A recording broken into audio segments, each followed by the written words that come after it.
Hi, everyone. Welcome to the November 20th, 2025 meeting of our New Hampshire Energy Work Group. And today we have Sarah Brock from Clean Energy New Hampshire, who is going to talk to us about the CPACER program.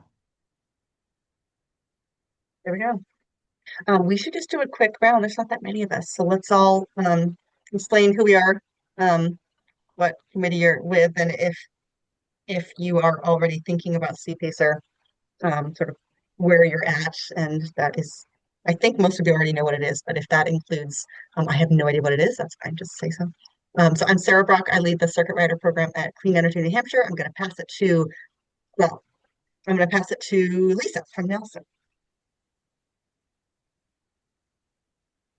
Hi, yes, Lisa from Nelson.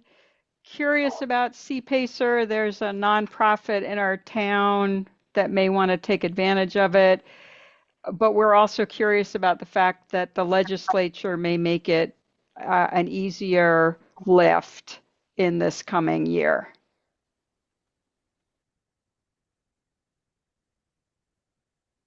Let's Let's see, and I'll pass it to Brian Lake. Yeah, I'm Brian Lake. I'm city councilor in Keene, and I'm on our Energy and Climate Committee as well. The Energy Committee is very interested in CPACER.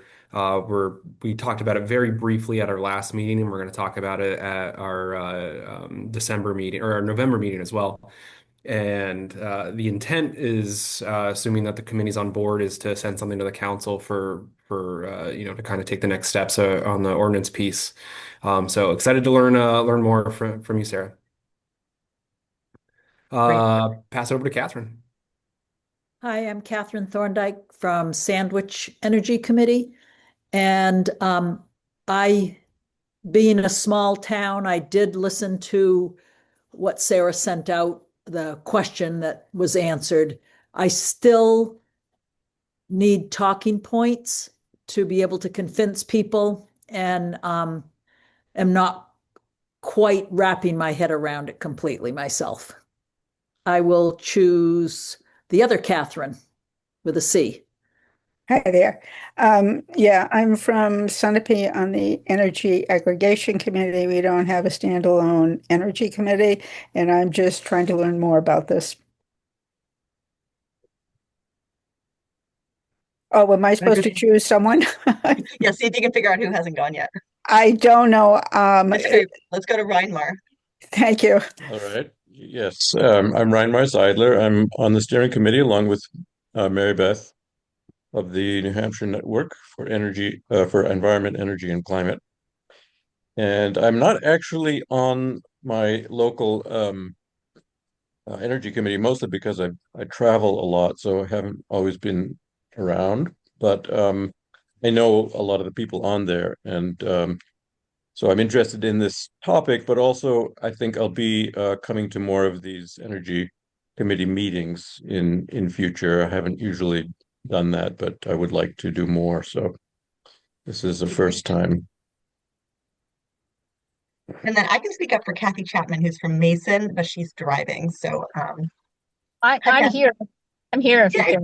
can you hear me? Yes, we can. Yes, Oh, Kathy. yeah, I went out for a bit, but back in, anyway, I'm the co-chair for the Energy Commission in Mason. And so what we're starting to do is try to get an energy reserve fund.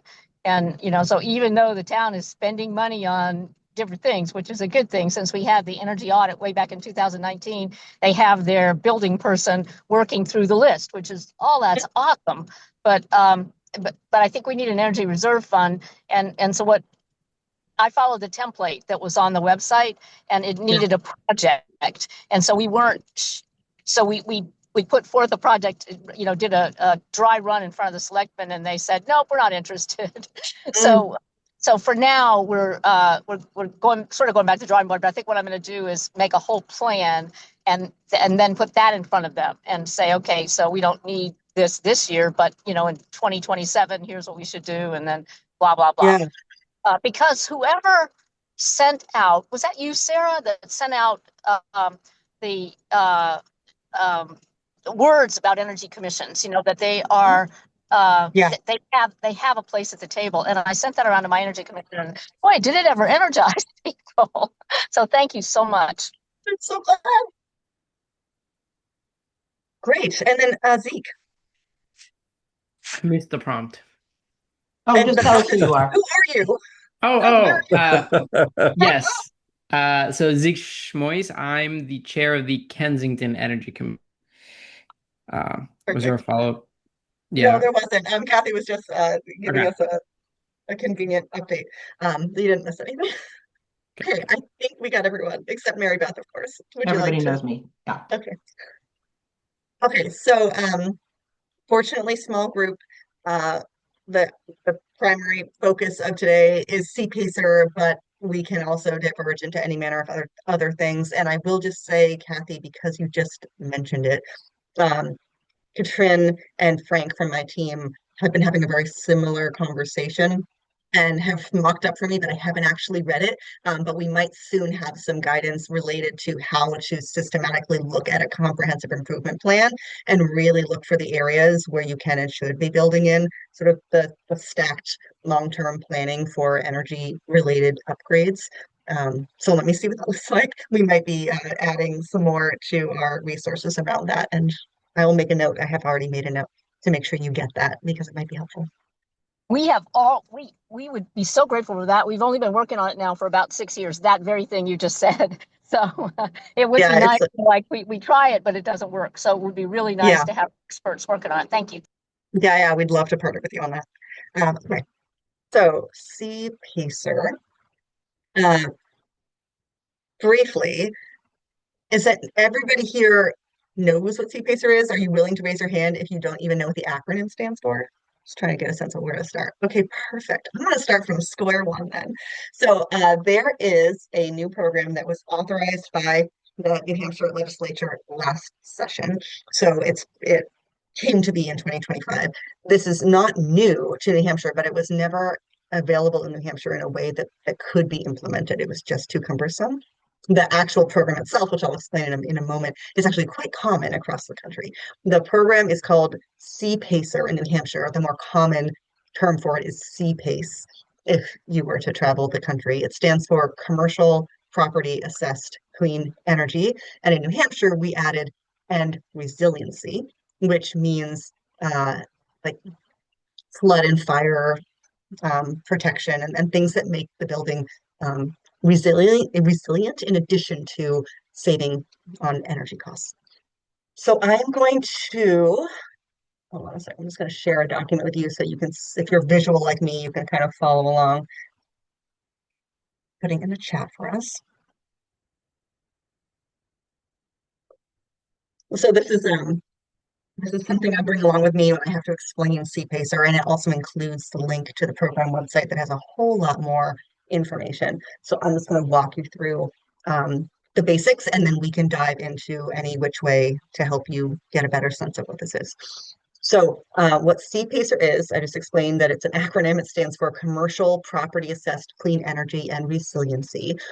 As you're seeing in this doc, what it is private capital. So it's a loan and it is for commercial properties. And in New Hampshire, commercial properties means any business type property, like your general store or anything that you might think of as commercial, but it also means multifamily housing. There is a definition in state law that is, 5 units or more means it's a commercial building. So we're talking about anything commercial plus housing that is more than 4 units within a single building. So any of those kinds of properties, whether it's new construction or improving an existing building, and you can finance anything related to energy efficiency, clean energy, water conservation, or general property resiliency, the fire, flood types of stuff that I was mentioning. And it can be pretty comprehensive. It can be, if you're doing a new building, components of the walls, the windows, the doors, the interconnection. The example that I heard last week was if you've got an existing building and you need to replace the the part that interconnects with city water because it has lead in it, like that would be considered something that's eligible. There's a whole lot of stuff. And if you were to click into the program website and go into the program guide, it really lists out all of the things that qualify, but it's relatively extensive. The idea behind the tool is that it's set up to be similar to a regular private loan, but different in a couple of key ways. When you or if you're a commercial property owner and you were to take out a loan, typically that loan stays with the owner of the building and you have to pay it off if you were going to sell the building. This loan stays with the property. It is functions through a special assessment and a lien on the property, which is why it's called property assessed clean energy. And the finance wonks could explain all of the funny little details, but for those of us in the energy space, the part that's so cool about CPACE or CPACER in New Hampshire is that the concept is that for improvements that are energy efficiency improvements or renewable energy improvements that have a high upfront cost, but save you money in operating the building over time. This is a financing mechanism that stays with the property and can have quite a long term, such that if you design it properly, you could actually have your monthly loan payment once you start paying off the loan be smaller than the savings you're achieving because you've invested upfront in energy efficiency or renewable energy or whatever that is. That's the original concept of this mechanism. Now in New Hampshire, there are no requirements that you get that balance right. There are other states that have CPACE programs that actually require you to demonstrate to the lender that you are going to have costs on savings from the project that are greater than the cost of your loan payment. But New Hampshire said, we're going to leave that up to the market. If the lender will give you a loan and you are willing to take on that payment, we don't care if you how that shapes out. So it's pretty flexible here. But in concept, this is a way to make it a whole lot easier for commercial properties to actually invest in clean energy and energy efficiency, which is obviously something we all care about on the Energy Committee of New Hampshire Network. So that's one component of it. A couple of other fun pieces of this. It can finance up to 35% of the appraised property value, which is a not insubstantial amount. It also crucially can cover up to 100% of eligible costs, and that's relatively rare for financing. That is more important for development of new commercial properties when they're really trying to stack together financing to make a project go. Having a tool like CPACER in the financing stack that can cover 100% of eligible costs frees up equity, and it means that the developer doesn't have to put as much down in order to get the project going, which means they've got more money to put into another project or more money to invest in that project. So it's the sort of tool that can help projects go that might not otherwise go.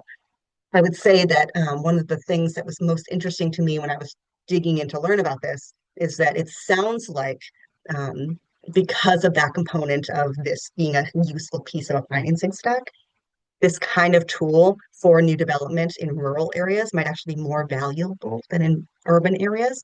The quirk of that being that when you are trying to develop a building in a more rural area, you get the plans appraised, whatever appraisal, that tends to be less than if you were to build the same building in a more urban area. And yet the cost to build that project is not any less. In some cases, it can actually be higher because you're more remote. And so there's just more of a gap, more of a capital gap you have to fill. It's harder to build those projects in rural areas. And something like CPACER can be even more critical to get those projects moving forward than in an urban area. So it benefits everyone, but it's even more helpful if you're in a rural community.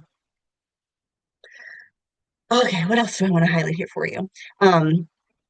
It stays with property, as I mentioned. If you really wanted to get into it, there's a whole lot in the program guide that talks about where it fits in terms of who gets repaid if a property goes under. But the reason why these lenders are willing to take these long terms and give you lower monthly costs as a result is because they know that as long as someone is in the building, they will be brought current. The terms of how this fits in with your mortgage and with other loans are such that when a building gets sold, they don't have to pay off the whole loan. They just have to get current on their payments. And then the next owner comes in and starts paying the monthly payments. And if anything were to go into bankruptcy, et cetera, it's only ever trying to get current to that present moment. They're not trying to be made whole on the whole length of the project, which makes it possible for them to feel quite secure while also not freaking out the banks that have the mortgages. And you do actually have to get your other lenders to say it's okay to take out a CPACER loan. But in general, these are not loans that banks are concerned about being on one side of. They complement well the other existing financing. And this would always be the kind of financing you would pair with whatever other bank financing you might be using to construct a building. And in a retrofit case, you might actually only be using CPACER to do those improvements, but you can pair it with almost anything else. What else is fun to highlight here? So how would a bank or would a bank not know about CPACER? It has to be the responsibility of, let's say I own a restaurant. Yeah. My boiler broke. I've decided to go with a heat pump. Do I have to know to go to the CPACER website to get stuff as opposed to if I went to Yeah. a bank for a loan, they wouldn't point me to CPACER? Not unless they were a CPACER lender. And that is where, once this is up and running in your community, I do think there's going to be quite a role for whomever it is, maybe at the Chamber of Commerce or Economic Development folks or an energy committee, to do some outreach to local businesses to let them know this exists. The way that you would access this financing would be to go to the CPACER website and look at the list of qualified lenders and shop around for loans among them. So there will be a bit of education that needs to happen to make sure that folks know how to use this. I will say that for folks doing retrofits, I think there'll be education needed to make sure that folks know that this exists. However, for new development projects, it is likely that those developers are already going to be aware of CPACER because of how valuable it's going to be in their financing stack.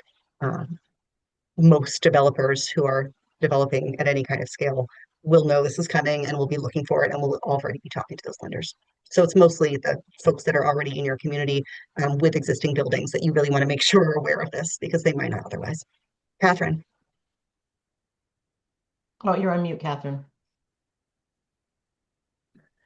How is the interest figured? Is it standard? It's pretty comparable to bank loans, as I understand it. If you were to go to the Business Finance Authority's website, to their CPACER page, which is linked in that document, and look at the list of currently approved lenders, I think there's only 2 listed. That's because BFA does quite the vetting job with lenders to make sure that they are okay to list, and they're in the process of vetting a whole bunch of lenders. So that list will be growing. But in terms of rates, the process will be that you would go to that list and you would there will be details about the size of loans and the types of projects that each lender is comfortable working with. And you would pick a short list of lenders that seem like they're a reasonable fit for what you have in mind. You would contact all of them and get them to give you a bit of a quote, so to speak, like you would an energy vendor, and then that would be where the rates would show up. But generally speaking, that the value of this is that you can get that long term and get the monthly payments down, less that the interest rate itself is going to be, noticeably smaller than you would get on general market. So the municipality has to, or town or whatever, has to adopt this CPACER ordinance resolution. Is that only if municipal buildings participate, or is that for everything? So municipal buildings cannot participate. That's an important component of this. And as someone pointed out to me, I'm not really sure why you even want to participate in this as a municipal building, because you have access to bond bank loans, which have much lower interest rates and are, that's a whole separate animal. But no, you have to be a commercial property to access these loans. And I lost my train of thought of what your original question Well, was, there's a part of but me you that's wanted to like, know about the municipality approving it. why do we need to do this whole ordinance thing? Yeah. Why can't they just lend people this money? I get that question every time. And I will be honest, the answer is fairly unsatisfying. The original CPACE model, which is not what we are operating under. We are operating under a very nice evolution of it. But the original concept of CPACE required the municipality to do all of the loan administration. And there are states that run CPACE programs where the municipality itself is actually doing what BFA does, the Business Finance Authority does for us in New Hampshire, which, I mean, if you could imagine that in New Hampshire, there's no way that our municipalities could handle that. But that was the original model. So there's a bit of this that is a grandfathered component of the original program structure, which is that the town has to consent to being willing to do that. Of course, in New Hampshire, we did away with effectively all of the administrative burden on the town, which is great for our communities, but we retained the idea that the town has to approve it. Now, because the loan technically is a special assessment on the property, that is sort of the lingering reason why it does kind of make sense that the town authorizes that that's an appropriate use, an appropriate interaction to have with a property within our community is to put these kinds of special liens on it. I think arguably there's a universe in which maybe that wasn't necessary, but the legislature went back and forth on it and it ultimately decided it really would prefer towns to be able to opt in as opposed to, opt out or default have to do this. So unsatisfying answer, but you've got to do it. So, and does it give the town an opportunity to create, like, is this a new zoning thing? Like there's commercial and residential, and then there's, could the commercial CPACER area be a subset of commercial, or is it automatically just the commercial zone? So what we recommend is that you set the zone as the entire boundary of the municipality. There's very little reason that you would want to slice and dice beyond that, because all you're doing is saying that within the boundary of our town, you can apply for this private financing. It changes nothing about the other zoning that would be applied to those buildings. And in effect, your current zoning is already doing the work of what kinds of improvements can happen in what kinds of buildings. So it doesn't really make sense to then overlay the CPACER district in addition to that, because it's already being imposed by your current zoning. It's simplest and savviest to simply say, this applies to the whole town. Or city, sorry, Keen. And when it says advantageous private sector funding, there's no guarantee that it will actually be a lower interest rate than if I went to a commercial bank. This is market based. So what's unique about this loan is that it's tied to the property. It can fund up to 100% of eligible costs, that it can cover a third of, it can be up to a third of assessed value. It can have these long terms, so you can get your payments down low at a reasonable level. It's for the kinds of improvements on a building that are meant to be long-term benefit improvements. And it's a tool that's been designed to make those upfront costs spread in a way that conventional funding just isn't set up to do. It's not necessarily lower interest, but it is better tailored for these types of improvements for those other reasons. And as a commercial property owner, you would compare this tool with other lending and you might choose something else instead. But this is, for many, likely to be a better option for those kinds of improvements. Catherine B., you had your hand up? Yeah. What is the likelihood that the legislature will pass? So what Catherine's referring to is that currently there are a couple of ways to approve a CPACER district. If you're lucky like Brian and you're in a city that has delegated the authority to their city council to adopt ordinances, Brian and his team are just going to bring it to city council, and there's a whole process that BFA has laid out with what the wording needs to be and what you've got to approve and what the ordinance looks like. So you can just go. If you're a town that is a town meeting town as opposed to a town with a town council that has delegated authority to some intermediary, most of us are in town meeting towns. You actually currently have to have the voters authorize the select board to enter into the ordinance. That is fine, but there are many who feel like that's just too cumbersome because this is not something that's putting a lot of burden on the town, and it really probably doesn't elevate to the level of really needing the whole legislative body to weigh in. So there is a bill that's been proposed, and it is very likely to pass because it has very broad-ranging support, and it almost got through. We just sort of ran out of time last year to make it so that you don't have to go to the town meeting. You can just have the select board manage this as part of their duties. So for a community that's thinking about CPACE, or the decision factor is effectively, do we want to go through the extra effort of putting a warrant on for a town meeting in place for CPACER and then explaining to voters in the context of town meeting what this is and getting an approval in March if you're a March town meeting town, and then maybe being able to put the ordinance in place in April?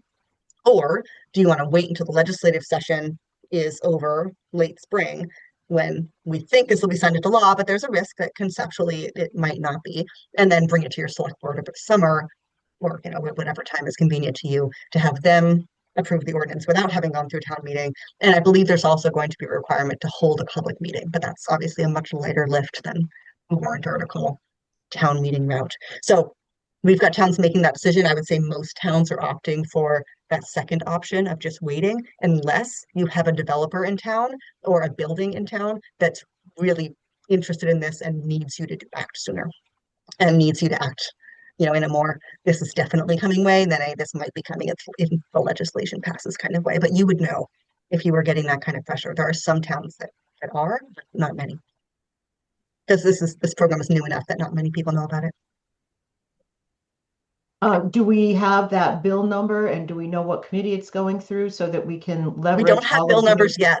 Okay, that's right. That's right. We don't. But once we do, I will let you know. That'll be Okay. something coming out from Clean Energy New Hampshire that I will make sure that Myanmar and Susan have so that it can get out to everybody. Great But talking. I don't expect it to be controversial. When CPACER, the actual program, was brought last year in the legislature, it was broadly and strongly supported. It was one of the first things that the governor signed into law. There was really everyone. It's because of the attention around the housing shortage, and this is seen as a tool that, for communities that are trying to develop more housing, this is a tool that's going to be very helpful in the finance the stack of financing options to make those programs go. So there's a lot of interest in this being an option. So I don't anticipate there being pushback. Okay. Catherine again. Yeah, is it been adopted in other states? And is Keene going to be the first going, or are there other towns or cities? I mean, Sunapee, our planning board is finishing up their ordinance workshop this evening, so there's no way anything would go on a ballot for March. Yeah, and that's fine. Yes, there are many other states, over half of the states, I think, if I'm correct. I think it's on the website somewhere, have some form of commercial property assessed clean energy financing. So we are very much late to the bandwagon. I think our iteration of having it be fully outsourced to New Hampshire Business Finance Authority, so that the implication for the municipality is effectively nothing. The municipality has to approve the ordinance, and then there's a little checklist of what the town staff have to do every time they get notified that a loan has been approved. It needs to be filed with the county, but your teams do it anyway. So it's just that part. I don't know how many other states do, but that's really good that we do it. But this is a very tried and true, to the point where there are just many, many, many lenders that specialize in CPACER financing across the nation, and many of them are going to be coming into New Hampshire. And we fully expect that New Hampshire lenders will also be jumping on board to offer CPACE lending as well. And then in terms of who's out front, Keene is certainly in the running. I don't know who's going to be first to adopt it, but there's a number of cities. Wouldn't it be great if Keene was first? Who are in the same process as Brian, which is just getting enough information to bring it to city council, get the ball rolling. But it'll be soon. Brian? Yeah, I would love for us to be first. I think that'd be be so great. cool. Yeah. This seems like a great Go, go, go. program. But looking ahead to that conversation that we're going to have at City Council, I was just wondering, Sarah, if you've heard any common concerns with the program, or any arguments Yeah. against a municipality taking it on? Because it seems like a no-brainer program to me just to have another Yeah. tool in the toolbox. But I just wasn't sure if you were familiar with anything that I should maybe be prepared, another Great counselor to question. argue against it. I will say most of the things I'm hearing are just like very easily debunked confusions about the program, like can like does this work with housing? It's commercial, but like not that's not housing. So like clarifying the definition of in New Hampshire, commercial does mean 5 or more units. So yes, housing.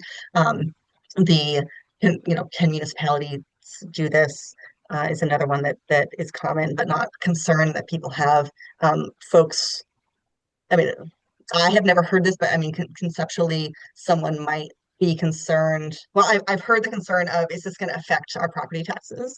And it has nothing to do with property taxes at all. The concerns about what like the burden on the city might be. Is the city going to have any like oversight, or and is there any responsibility or role? But that's laid out very clearly in the program guidebook, so you should be able to counter that fairly easily. Um, Concerns about the who it's not even a crime, but it's questions about like who are these lenders. Um, Yeah. there's questions about whether how this might like take control away from the like I don't know that I've heard this argument, but I could imagine needing to sort of reinforce that this changes nothing about the normal permitting process for projects, both retrofits and new construction. It's just another tool if a project can get permitted to be able to make it actually happen. And that's, I think, an important point to make, because I think adding the ordinance in there sort of can confuse folks as to whether this is changing anything else about how we zone and look at property. I think those are the big ones. Yeah, that was And great. then, Yeah, good. appreciate it. Thanks, Sarah. Yeah, no worries. Yes, Mary Beth. In the website, I'm looking at the FAQs under what types of properties are eligible, and there's a sentence that says eligible property may be owned by any type of business, corporation, individual, or nonprofit organization permitted by state law. So would that Yes. mean like the Red Cross could, because they're nonprofit, Yep, that the Red Cross could exactly. upgrade the building that's down on 101A, or that the Yes, the Red Catholic Cross Church could could absolutely upgrade use the food CPACER to bank? upgrade some of their building. Yes. And things like the Nashua Food Bank could Mm-hmm. leverage this. And okay, awesome. Mm-hmm. Yep. Any of that would be completely within bounds. The only things you can't touch are single family residential buildings, or like duplexes, triplexes, like the small scale stuff, or municipalities. But effectively everything else Okay. So it would is help fair the game. library, but not the New Hampshire Food Bank. But that's okay. Well, no, it helps the Opposite, food bank, but not the right, library. right. Yes. Sorry, the Zeke? other way around. Yep. What about, sorry. Sorry. That's okay, Kathy. I'll go to you next. Zeke first. Yeah, do new constructions count? Oh, yeah, absolutely. In fact, in many ways, new construction is almost well, they're all the best case, but new construction is particularly great because when you're constructing a building from scratch, it's very difficult to point to any component of the building that isn't like arguably part of its energy efficiency. Like the walls, like the whole envelope would count. Like all of the ways the water and plumbing and things would count. I mean, you can't finance more than 35% of eligible project costs. So you can't actually build a whole building on CPACER, but you could lean pretty heavily on CPACER. You could probably max out your CPACER allocation up to the 35% of assessed property value, and that could be pretty helpful. Yeah. Cool. Oh, 35% of the property assessed value, not of the For a new property. construction, like they're assessing the plans, and that's a pretty common thing to do. But But for the assessor would. So for existing constructions, it would be the project, 35% of the project value? No, I think and I had this question the other day too. It's 100% sorry, it's 35% of the assessed property value, so not the project value. If it's a new construction building, the project is the property Yeah, effectively, but, or, not quite, but it's the property value. that's a big deal. Okay. But for a renovation, that's huge because you're saying that up to a third of the value of the property, I could invest in these improvements that are going to reduce my operating costs for the long term. The other nice thing about this is because it's tied to the property, it ought to make it easier for a property owner that doesn't know if they're going to be in the building for more than 3 or 5 years to still feel like I'm going to get the benefit of these improvements, even though I might be leaving in 3 or 5 years because it's staying with the property. The I'm getting that loan payment is more or less neutral, and it's not looking like it's affecting the resale or resaleability for folks that do actually want to turn. I mean, it's non-traditional, but the data nationwide suggests that if anything, it increases property value to have made these investments because you are investing in the building itself by taking out these loans. And so the fact that it's tied to the property, some folks get worried about whether that's going to make those, buildings, property values be degraded because there's something attached to them. But the data suggests the reverse. Oh man, this is terrible news because this is no, because it's great. Because this means that we're not gonna have to take on another project because it's such a shoe-in. Yeah, there's a nonprofit daycare attempting to open here in Kensington, the only business in town, Oh my and gosh. they Yeah. bought the land, but they need to fundraise $1 million for the renovation to be ready for the kids. They should And use this, figure out how to get this in the well, stack for the them. the thing is, banks won't give them a loan because Mm. daycares are a high risk because the renovations needed. Nothing fits Mm. the space that a daycare. So they've been considering just dropping the project. This is definitely going to help them. Okay. Hope so. I mean, so if you've got a specific case, I would recommend you reach out to BFA, um, and just gut check with them. And then there's only 2 lenders listed right now, but there's more coming, so they could let you know who's close because you want to help them start talking to those lenders sooner rather than later. And working directly with those C-PACE lenders is the next step for them to see if there's any way that there's more flexibility with a C-PACE lender than with these And they can do conventional that. lenders. And they can do that before we pass. Yeah, they can start. I mean, I've got communities, the ones I was mentioning that are getting pressured by developers. That's because those developers are already like ready to sign loan paperwork with those CPAs or lenders. They just need the ordinance to be in place. They've already been talking with them. So Yeah. there's nothing stopping you from getting that going. Okay. The other thing you should know is that this is retroactive too, and I want to say it's like 36 months, but you can you can take out the loan up to like 36 months after the project is completed. So and I don't really know all the reasons why you would do that, but I mention it in case it's relevant in this case, Z, because I know there's going to be a timing issue. And I've been told that there's such a thing as a construction loan, which I've never actually personally had, but I know they're a thing. But this is the sort of program that you'd like to take out a construction loan, and then the CPAs would come in behind and sort of pick that Yeah. up on the tail end. Whoa. More daycare. Let's get more daycare. I That know. would be great. Sarah, Okay. Yeah. um, Oh, yes, Kathy, thank you. most of Mason is home-based businesses. I mean, like there are probably 10 on my tiny street, Yeah. but those don't count, right? Oh, that's such a great question. I think I'm going to have to get back to you on that because I don't have the answer confidently front of mind, but I can get you an answer. And that's a really good question that I want the answer to. So let me get back to you. Okay, yeah, what I think was it the REAP program? They had to have a Mhm. separate meter to, Exactly. I just don't know whether it's the same kind of line for this program. I'm very familiar with the requirements, obviously, as you know.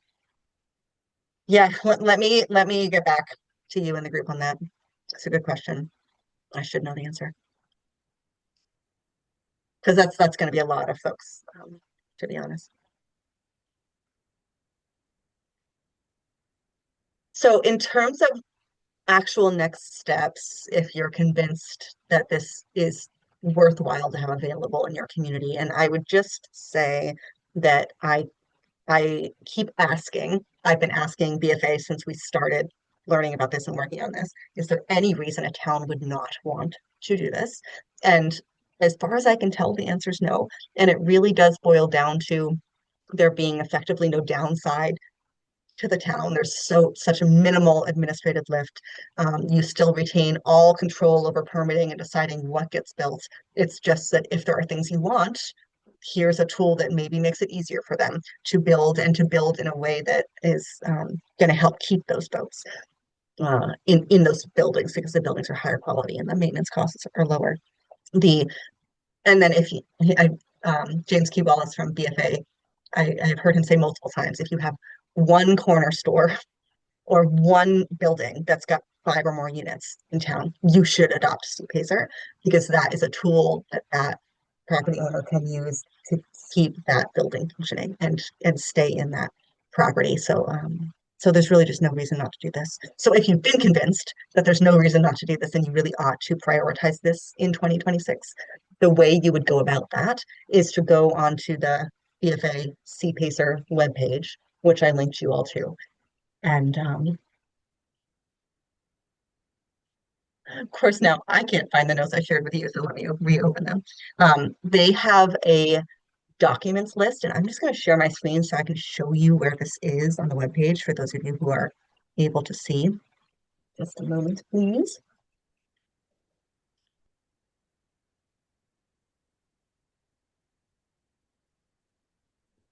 Okay. So this is the CPACER webpage. This program guidebook, and this is what I linked you to, but if you were to Google New Hampshire CPACER BFA, this, you would find yourself here. The program guidebook is very comprehensive, and if you are serious about bringing this to whatever town committee or leadership, just sit down and read this cover to cover, and you'll get a lot of the details and how to explain it and what the benefits are. So for those, I think it was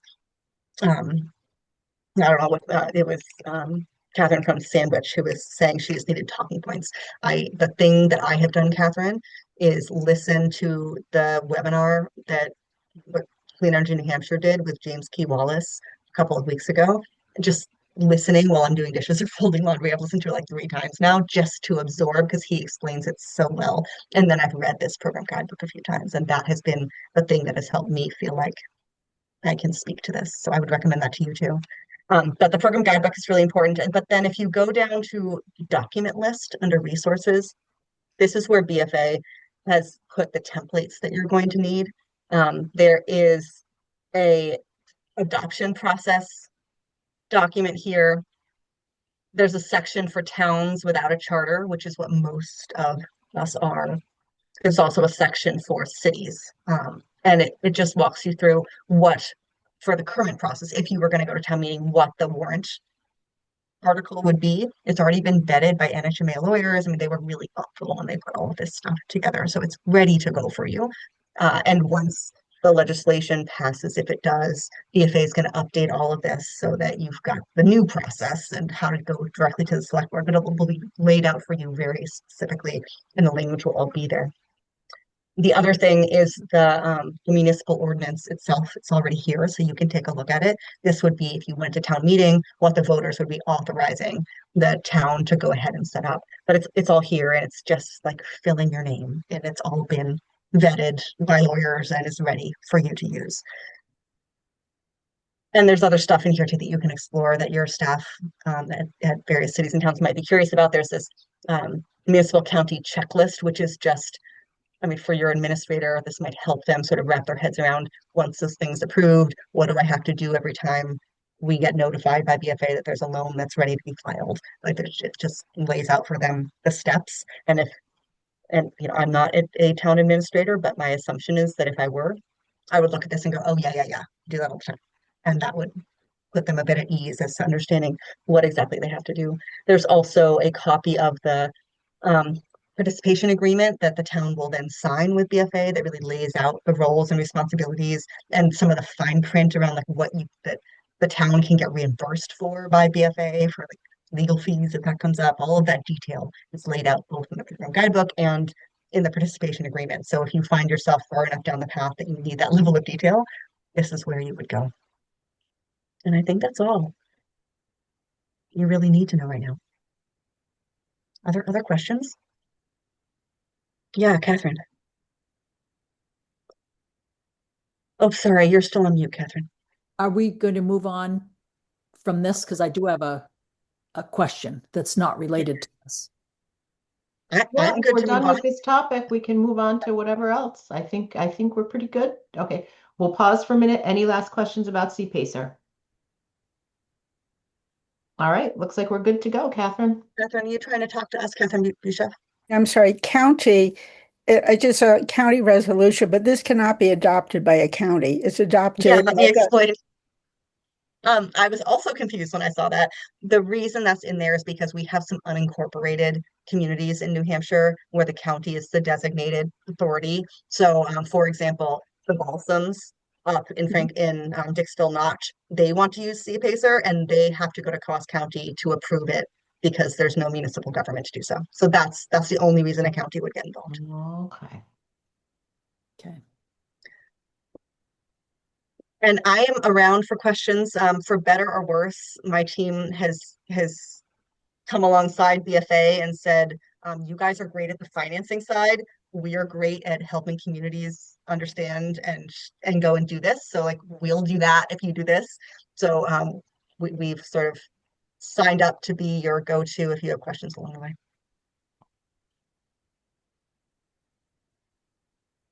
Okay, question. Who had the question? Catherine, say much.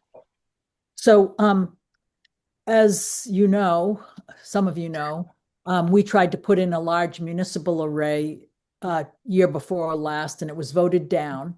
So we just finished our transfer station behind the meter array, and we're looking at a lot of other buildings, and some of them it's not going to be possible. So in our town, 3 of our buildings are under Eversource, and Eversource does municipal net metering. And where the building that has the biggest draw doesn't have a good spot for solar, but the little accessory fire station building has a perfect roof. So we are looking into doing municipal net metering so that all those buildings in Eversource will be essentially behind the meter. Now, the rest of our buildings are New Hampshire Electric Co-op, which doesn't have to follow PUC guidelines. They do not have municipal net metering. And this is where we're having a really hard time figuring out how we're going to do solar on the buildings that have no access to the sun or no space to put an array up. So is there any way that Clean Energy New Hampshire can help group towns together to perhaps push New Hampshire Electric Co-op to adopt municipal net metering? Because it would change the game 100% for us. We could. Okay. Let me raise it with the team. Because I am not often the one in the field with U-Towns, I wasn't even really aware of the Eversource municipal net metering rates. So I'm going to ask my team to catch me up on that. But between Sam and Chris and some of the other ECRs, we'll put our heads together. I mean, all the utilities are members of ours, and we certainly poke them and bug them about this thing, all the time. Let me see what I can learn about what our team's take is on whether that's been brought up and how much openness we think there might be. And I'll sort of report back to you with what I learned on their insight. And then if there's any opening or way that we can nudge, I'll reach out to you. And certainly we would be more than happy if I thought there was an angle to reach out to other communities with New Hampshire Electric Co-op territory, sort of jointly say, hey, this would really help. So yeah, I like that idea. Let me run it up the flagpole with people who are smarter than I about this sort of maneuvering. Thank you. Yeah. And this is Lisa Nelson. I'll just jump in to say this doesn't help you with New England Co-op, but it's just to validate that yes, you can do this with Eversource. We've done it in Nelson, uh, have a total of, I think, 5 or 6 municipal buildings sharing 3 arrays in different ways. But definitely buildings that do not have solar arrays on them are taking advantage of the net metering and providing us with more usage behind the meter. That's amazing. I'm embarrassed I didn't know that, but I'm really glad that exists in Eversource. Are you sure that it's behind the meter? I'm not sure it's behind the meter. Yeah, I last time I I know checked, it's definitely behind the meter for the buildings where the solar is yes. attached.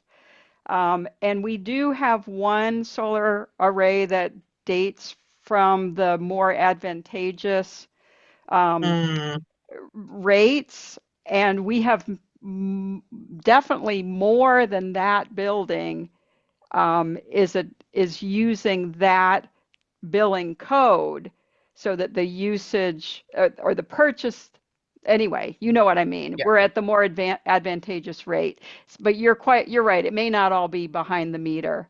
Yeah, Um, I think for net metering 2.0 onwards, it's group net metering no longer allows behind the meter aggregation. So it's essentially just it's a finance exercise at that point. Like the group net metering that exists today under net metering 2.0, it doesn't really do much if you are the sole owner of all the properties.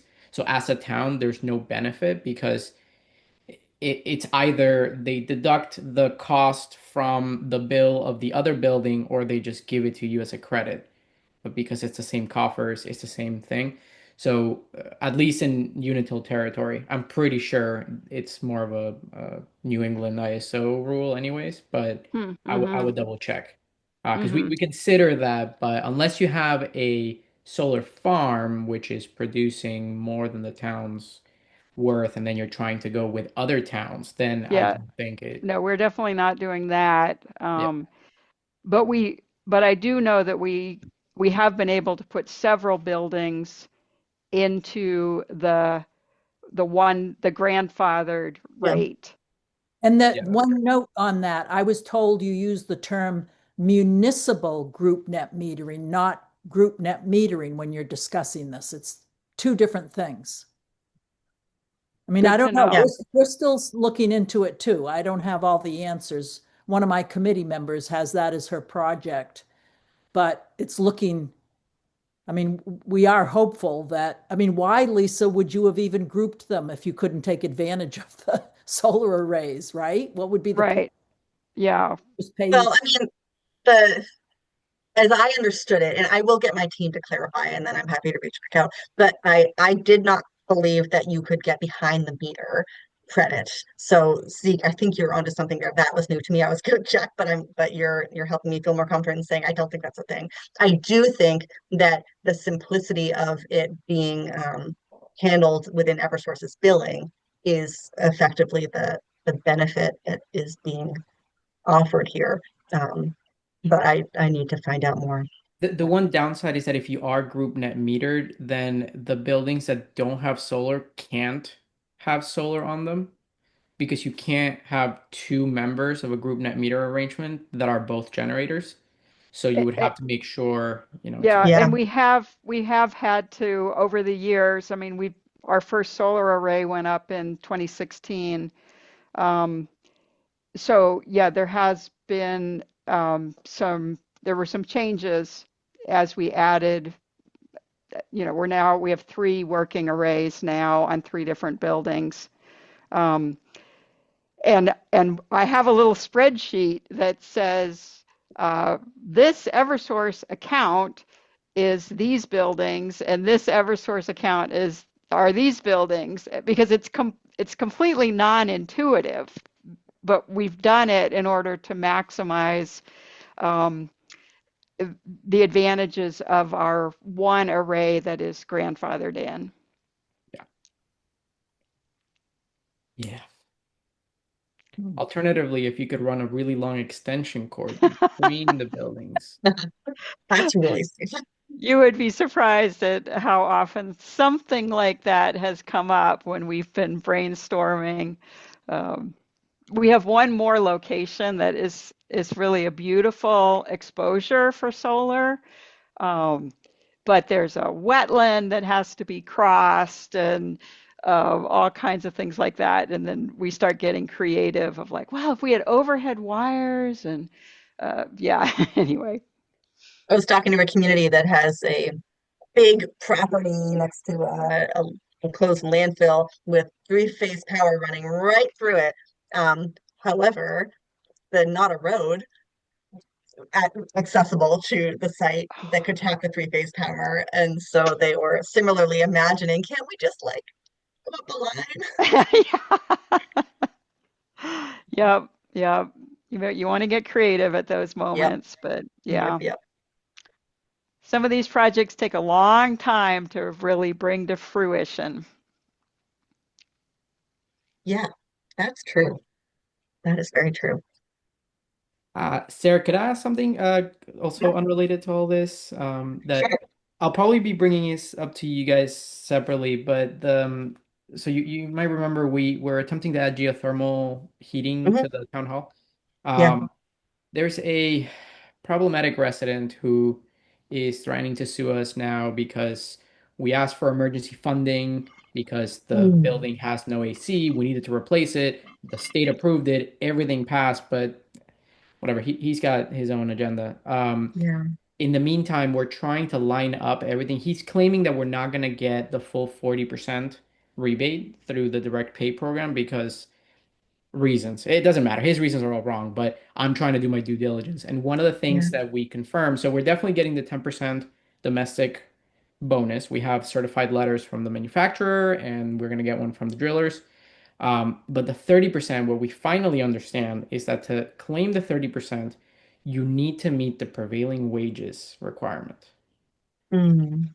Otherwise, it's 6%. Interesting. Okay.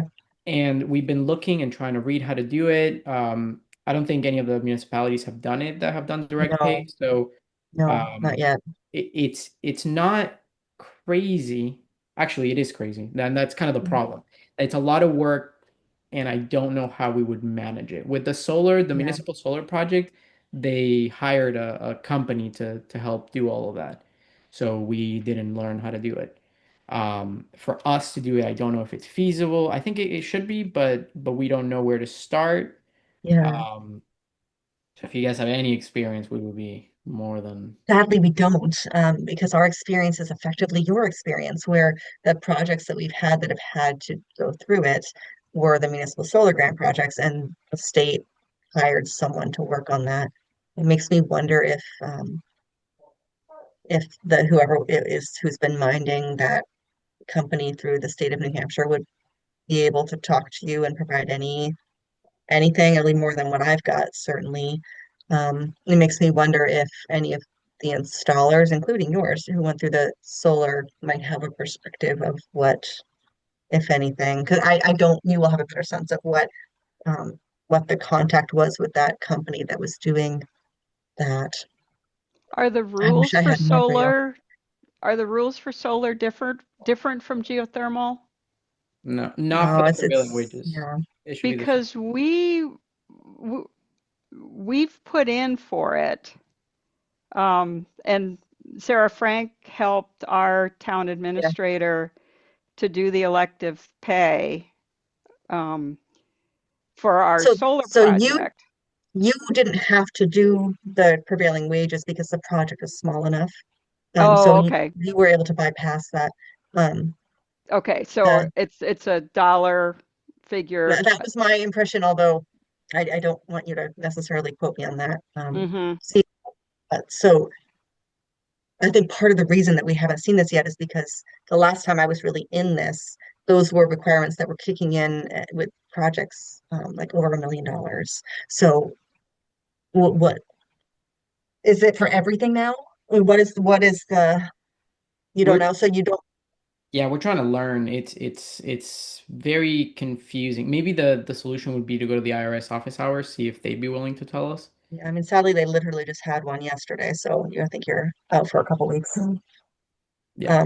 But yes, that would be helpful. We also have a contact at the IRS. Ironically, this person's name is Glenn Close. Pretty sure it's not the actual Glenn Close.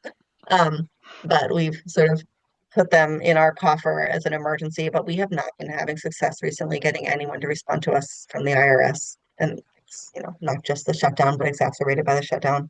But that would be another thing you could do in the meantime. Okay. Um, Okay. yeah, I mean, so I guess the next steps would be go and try to figure out where the fine print is that tells us whether or not you qualify, because or you have to do that, and then email the IRS to confirm, and then talk to the state to see if you can't get any sense if it turns out that we Yeah. have to. Okay. Yeah. I'm sorry, you're getting stuck in this awful, awful space where anyone who's trying to touch the federal tax credits is, I mean, and it's intentional, but like it's just mud, and there's no clarity about the rules and what's coming and the foreign entities stuff. It's just they're yeah, it's like it's intentionally trying to be difficult. I'm Yeah. sorry. No, it's okay. It's we knew what we were getting into. I know, and there's literally no one in the state better equipped to navigate this than you, but it's still not going to be easy. Yeah, yeah. If we succeed, we'll be giving a presentation at LES next year Oh, because yes, you will be. it is That's for sure. it has been Yeah, a ride. Yeah. yeah. Hi, John. Guys, You joined. I didn't even notice you joined. no, he's been Hey, lurking for a yeah, I bit. joined late, but I was on a walk, and so I just had you Oh, going that on makes my sense. It's like I earbuds. didn't see your face.